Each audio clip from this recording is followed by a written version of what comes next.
और नमस्कार दोस्तों, कैसे हैं आप सब। आप सभी का स्वागत है आपके यूट्यूब चैनल पर। इस बार हम बात करने वाले हैं आर एग्ज़ाम के बारे में। अगर आप 27 जुलाई 2025 को आर एग्ज़ाम देने वाले हैं, ये वीडियो आपके लिए।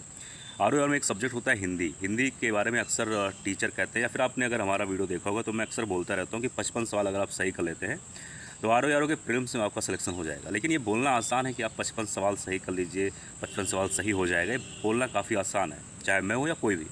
लेकिन 55 सवाल तक सही करना ये इतना आसान भी नहीं। हिंदी में खास बात क्या होता है, जो आर में मेन टॉपिक है, 6 टॉपिक, जैसे कि तत्सम तद्भव, शुद्ध वर्तनी, शुद्ध वाक्य और विलोम पर्यायवाची।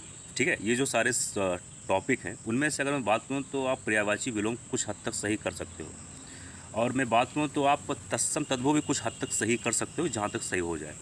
लेकिन जो और टॉपिक है वहाँ पर 100% संभावना की गलती होगी।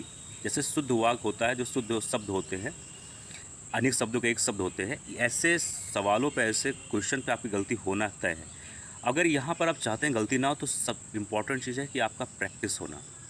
अगर मैं बात करूँ तो तत्सम तद्भव भी एक ऐसा टॉपिक है जहाँ पर अगर आप लोगों ने सही से प्रैक्टिस नहीं की, सही से ध्यान नहीं दिया, तो 100% गलती होना तय है।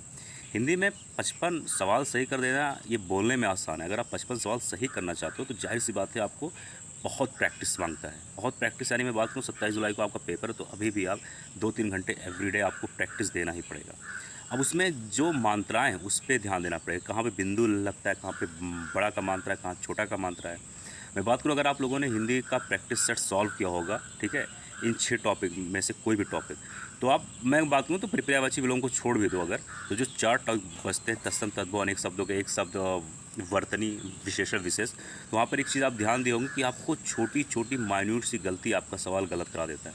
जब तक आप कई बार प्रैक्टिस नहीं करेंगे, तब तक आप उसके चीज़ों को, छोटी छोटी चीज़ों को समझेंगे नहीं, तब तक आपका सोचे कि आपका सिलेक्शन हो जाए, अच्छा नंबर आ जाए हिंदी में, तो इतना आसान नहीं है। ठीक है, अब एक बात और, अब जैसे हिंदी में 55 सवाल सही भी किए जा सकते हैं, ठीक है, लेकिन 55 सवाल सही करने के लिए आपको बढ़िया हार्ड वर्क चाहिए। हार्ड वर्क के लिए ये मतलब है कि कम, ऐसा नहीं है कि आपको बहुत सारे सवाल सॉल्व करने हैं, नहीं। जो पीवाईक्यू पहले ध्यान दो, जो पीवाईक्यू है, जो भी कोई एक बुक है आपके पास, उसको बार बार लगाओ, बार बार प्रैक्टिस करो, उसकी गलतियों को समझो, कौन सा शब्द कब चेंज होता है, कौन से शब्द में कौन सा मात्रा है, इस पर ध्यान दो। बहुत बुक पढ़ने की ज़रूरत नहीं, बहुत बुक पढ़ लोगे सिर्फ और सिर्फ कन्फ्यूज़न क्रिएट होगा और कुछ नहीं होगा। अगर ऐसे करोगे तो सिर्फ और सिर्फ माया जाल फंसते जाओगे, और नंबर भी नहीं आएगा, फंसते जाओगे, मतलब सिलेक्शन तो असंभव हो जाएगा। ठीक है, मिलते हैं किसी और वीडियो में। जय हिंद, जय भारत।